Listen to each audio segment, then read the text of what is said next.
Hai,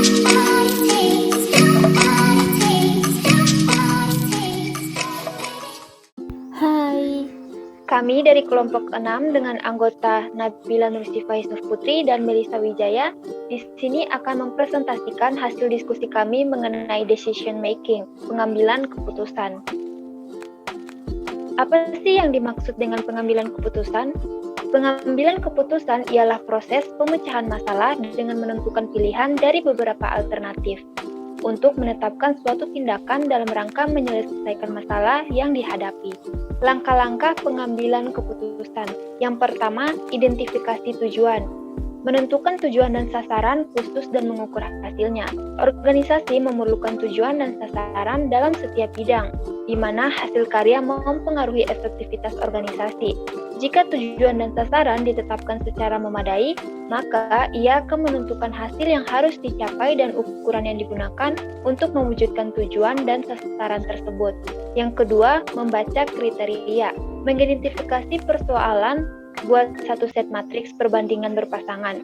Setiap elemen di atas level digunakan untuk membandingkan unsur-unsur di level yang berada di bawahnya. Yang ketiga, membuat prioritas kriteria. Susun hierarki keputusan dengan menetapkan tujuan keputusan, lalu tujuan dari tujuan perspektif tingkat menengah melalui kriteria, lalu tingkat terendah yang berupa seperangkat alternatif. Yang keempat, membuat alternatif.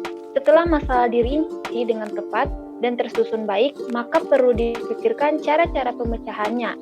Cara pemecahan ini hendaknya selalu diusahakan adanya alternatif-alternatif beserta konsekuensinya, baik positif maupun negatif.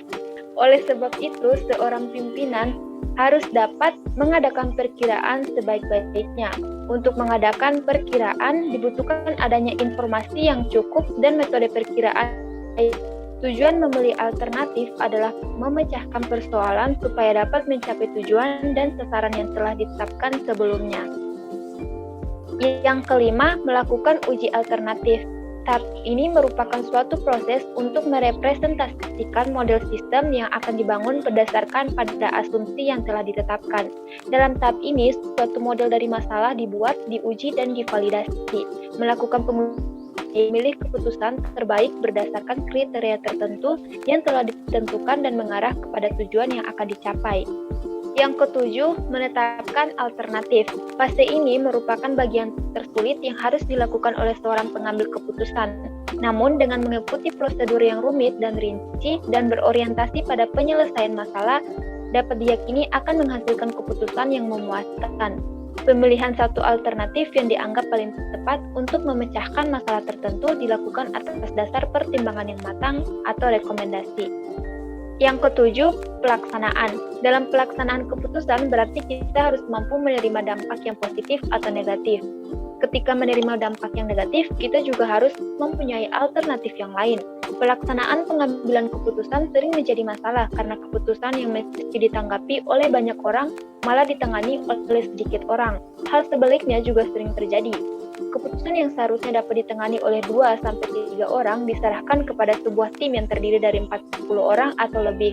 Akibatnya timbul perdebatan yang tak henti-hentinya. Jadi tentukan dulu cara pengambilan keputusan yang paling cocok dengan situasi dan masalah yang ada, individu, tim, musyawarah, voting, dan lain-lainnya. Yang kedelapan, memodifikasi evaluasi alternatif. Setelah keputusan dijalankan, seharusnya pimpinan dapat mengukur dampak dari keputusan yang telah dibuat. Penilaian ulang perlu diadakan. Faktor-faktor penentu yang akan dinilai harus diputuskan sejak awal dan tidak setelah pelaksanaan berjalan. Dengan cara ini, memang jika mudah terjadi debat yang hangat, namun akurasi akan lebih terjamin. jenis-jenis keputusan.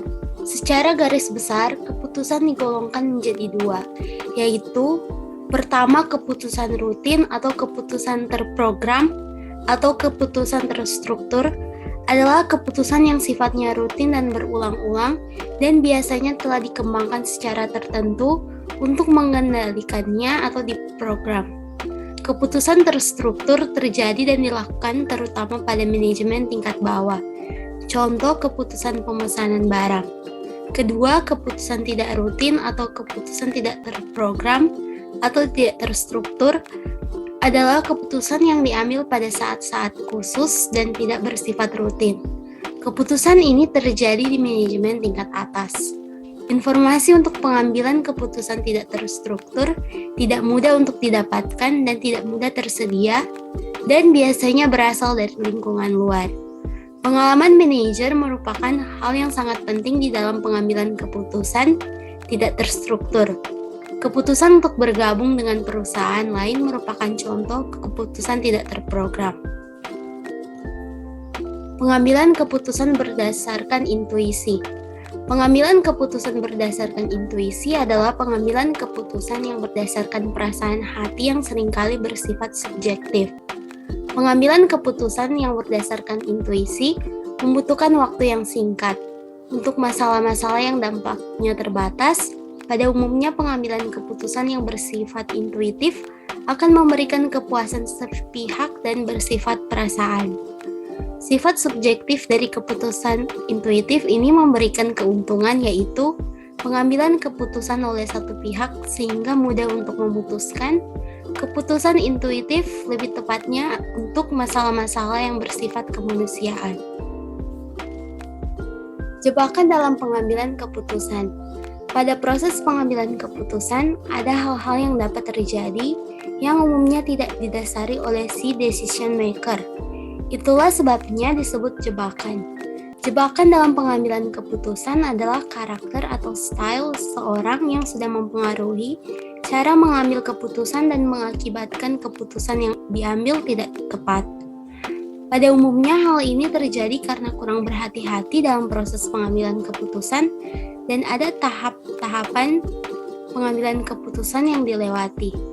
Ada berbagai jenis jebakan yang sering terjadi. Di antaranya, pertama, frame blindness. Tidak punya kerangka berpikir yang baik. Pengambilan keputusan menjadi salah karena menciptakan kerangka mental bagi keputusannya sendiri, hanya gunakan sedikit pemikiran.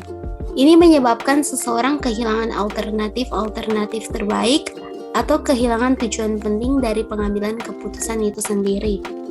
Jump to solution.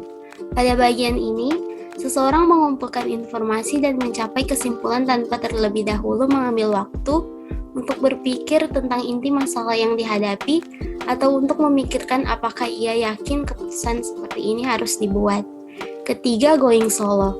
Terlalu percaya pada penilaian diri sendiri sehingga gagal untuk mengumpulkan informasi kunci karena kita terlalu yakin akan asumsi dan pendapat sendiri. Keempat, not keeping track. Mengandalkan pengalaman masa lalu saja, tidak menyimpan catatan sistematis untuk melacak hasil keputusan yang diambil. Kelima, failure to audit the decision process.